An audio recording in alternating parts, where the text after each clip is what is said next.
are at the point to where they are going to be worshiping their mother in some kind of way. Okay? And what I'd like to say is, it also comes as a big disadvantage as compared to other holidays, because Mother's Day requires an extra level of sensitivity, extra level. And for those who preach in relation to holidays, Mother's Day holds a special meaning per se to a lot of people. And everyone has their own personal story about their mothers. Everyone has a mother. There is no one that does not have a mother. But when you look over your life, you have to understand some of the things that your mother had to have gone through and what you have to have gone through in terms of honoring your mother. And it is an important holiday for most families because some celebrate this even though their mothers are still here, yet others celebrate it when their mothers are not here, when our mothers have gone on. So it all depends on your own relationship with your mother. And some of us might have come from a very good parenting home. You might have come from a home with two parents. You might have come from a home with one parent. But we also have individuals that have come from a dysfunctional type of home, so their memories of their mother does not hold a lot of sentimental value. But when we look at it, we have to look at the fact that everyone should honor thy mother. Everyone should honor thy mother, okay? Or bring honor to your mother. You should get to a point to where your mother should be proud to have you as their son or their daughter or their grandmother or their aunt or what have you, okay? It's all about bringing honor to your family. And every nationality, every ethnic group has a degree of bringing honor to their family. African Americans, Chinese, Indian, Pakistani, Korean, every nationality has a certain way that a person should bring honor to their family. And usually in the African American community, you look at a lot of individuals that in order for you to bring honor to your mother and your family for that matter, let's say that you go to college. Something as some people may say that that's a simplified way of honoring a person, but if you were one of the only people to go to college in your family and your mother drove that home to you and you finally did that, that is bringing honor to your mother. Mm-hmm. That is bringing honor to your mother. Being successful at anything the right way. And I'm not talking about being a successful bank robber, okay? I'm not talking about that kind of success. I'm talking about the success where you have achieved something to the degree where your mother can look at you and say, I'm proud. Amen. Okay, mm-hmm. I'm proud. So when we look at that, we cannot ignore it. We can't ignore that type of honor that we should bring to our families and especially to our mothers. And when you look over your life, as a lot of people do, a lot of people contemplate their lives and things of that nature. This is a day that you reflect. And let's just say, for example, your mother is not here to enjoy this Mother's Day. Let's say that your mother or your grandmother or your aunts or what have you have passed on. Think about what would have brought them honor. What would have made them proud? Because we can all go back and look at women in our lives, matriarchs of the family, the mothers, the grandmothers, the aunts, the cousins, everyone that is a mother. We can look back and say that there is something that they wanted me to do, but they did not get to see me do it. But I'm going to go ahead and do that to bring honor to my deceased mother or grandmother or aunt or cousin, because it's something that they wanted me to do. Okay? We talk about unfinished business. There are a lot of individuals that have mothers that have unfinished business because they had something that they wanted that child to do, but they did not live long enough to see it come to fruition. I have my friend in New York, my male friend, who lost his mother some years ago. And the one thing that his mother wanted him to do was to get a city job and be comfortable. Be able to work a city job and be comfortable. Even though she did not live long enough to see him do that, he, at this point in his life, is at that city job honoring his mother. Okay? My brother-in-law, who recently lost his mother, she was at the point to where she wanted him to be more into the church and be a part of the church. She might have lived to see several different things that Brother Kingsbury has done, but he is continuing on the honoring of his mother, whereas to be in the church setting, to be a person that is able to navigate things in the church setting. And that might have meant a lot to his mother at that point, because his mother was into the church. And usually when your mother or parent is into a certain line of work that they see is beneficial to them, that is something that they want for you. If it's not the exact same thing, then it's at least something that they want you to be comfortable in. So when we look at things of that nature, we have to be very, very conscious of bringing honor to our mother. And I would like to point out a scripture, specific scripture, which is John 19, 26 through 27.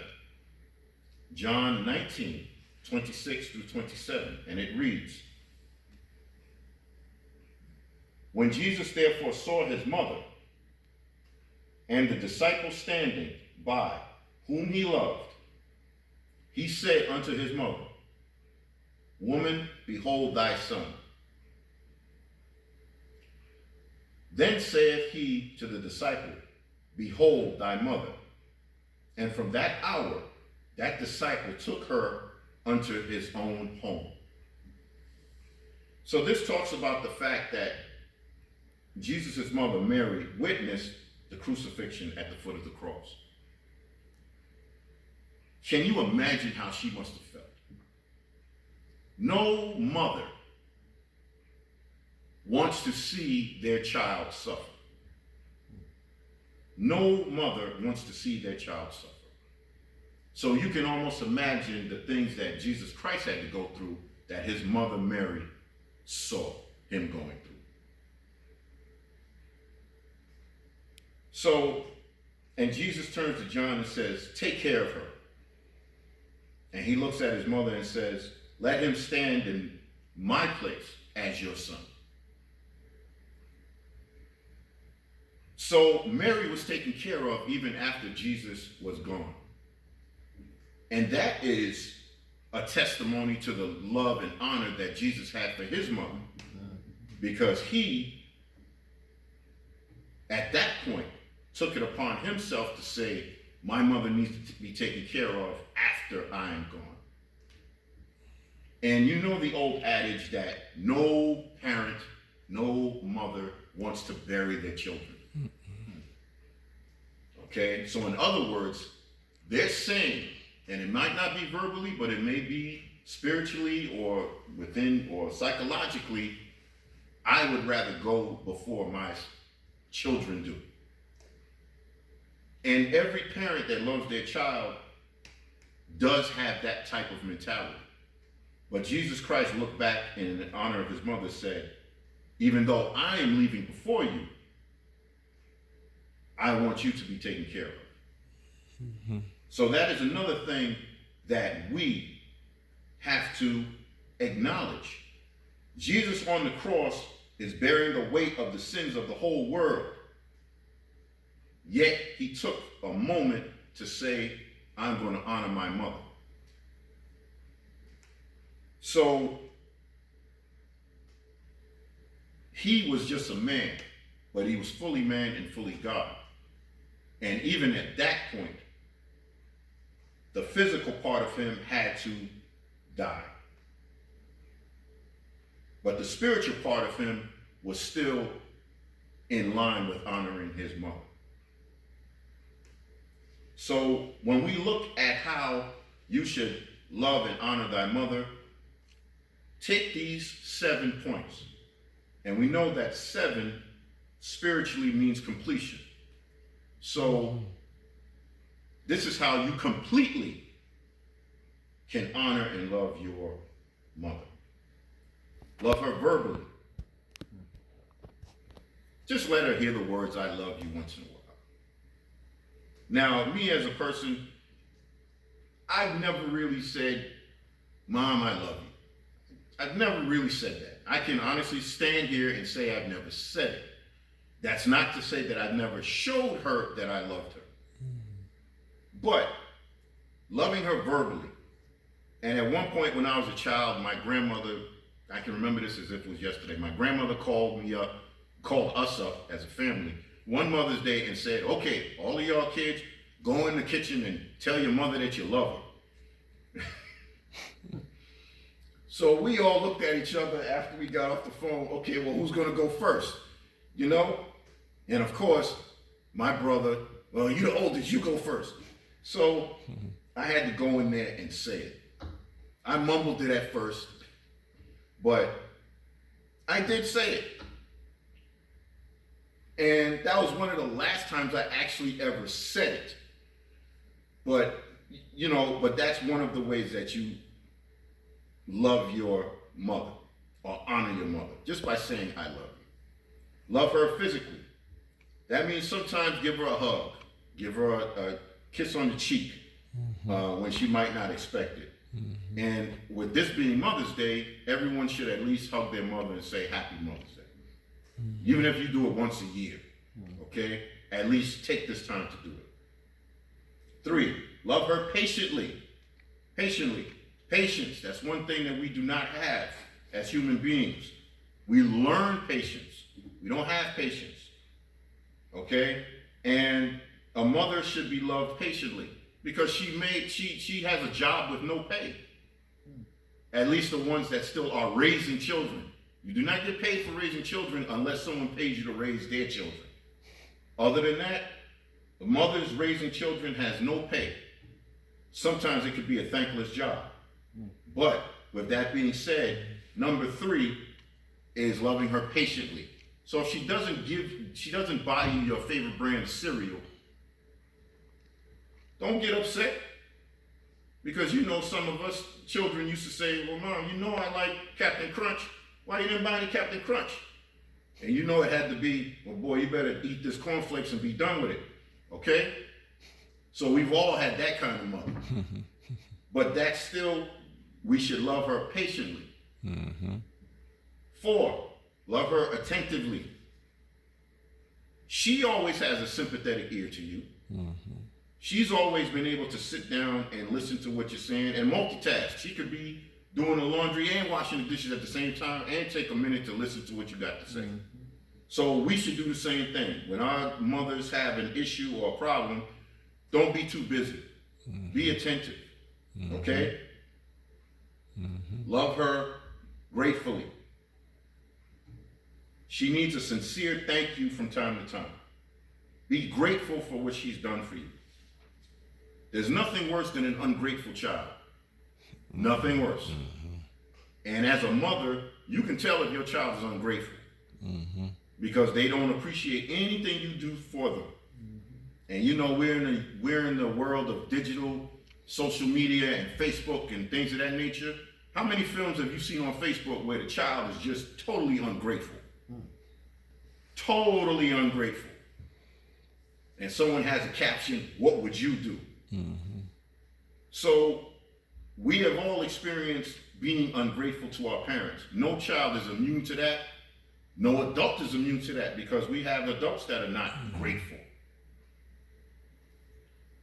Love her generously. Be generous. Want to do things for them. Because we are a selfish people.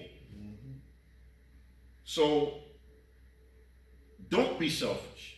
And don't just do it on Mother's Day. Okay, Mom, I'm going to do this one thing for you, and the rest of the year, I'm not doing anything. Now, you know a lot of people have that type of mentality. It's just like going to church on just Easter, or just going to church on Christmas, or just going to church for watch night. You should at least, within the year, go to church at least a few times. Okay, a few more times than just one time a year. But that's just my opinion. Okay, just my opinion. And 7, love her honorably. Exodus 20:12 says, honor thy father and thy mother, that thy days may be long upon the land which the Lord thy God has given thee. Even though within that passage it says, honor thy father and thy mother, at this point we're talking about Mother's Day, but the point is still the same. Bring honor to your mother. Love your mother in those 7 ways, so that your days among this earth will be long, okay, and productive. A man could be on death row. A man could have committed mass murder. A man could have been to the point to where they might have killed someone. But who's going to be there to visit them? Their mother. And who is that in the courtroom on television after someone has just murdered someone else? The killer's mother. And what is usually the line that they say? Well, he was not that bad. But that's a mother's love. And you cannot be mad at that person for displaying that mother's love. You cannot, because that's what it is, a mother's love. When you have carried a child in your belly for 9 months, that child can do no wrong. Even though we know sometimes they have done wrong. But that is still their child. They are still their mother. So let us look to the fact that when you honor your father and thy mother, and as a man honoring your wife who might be a mother, and let us give thanks for those mothers that do not have any children biologically, but raise other children, or have godchildren, or have children that gravitate towards them. Being in the school system, I have children that gravitate towards me. Brother Eric Kingsbury had children that gravitated towards him. Even though we are not biologically related, they gravitate towards us. But we're not talking about men per se, we are talking about the mothers. Yes. And we have mothers that children gravitate to. So in honor of those mothers that have children biologically, we'd like to honor those mothers that are mothers to children that are not theirs biologically. We have to honor them too.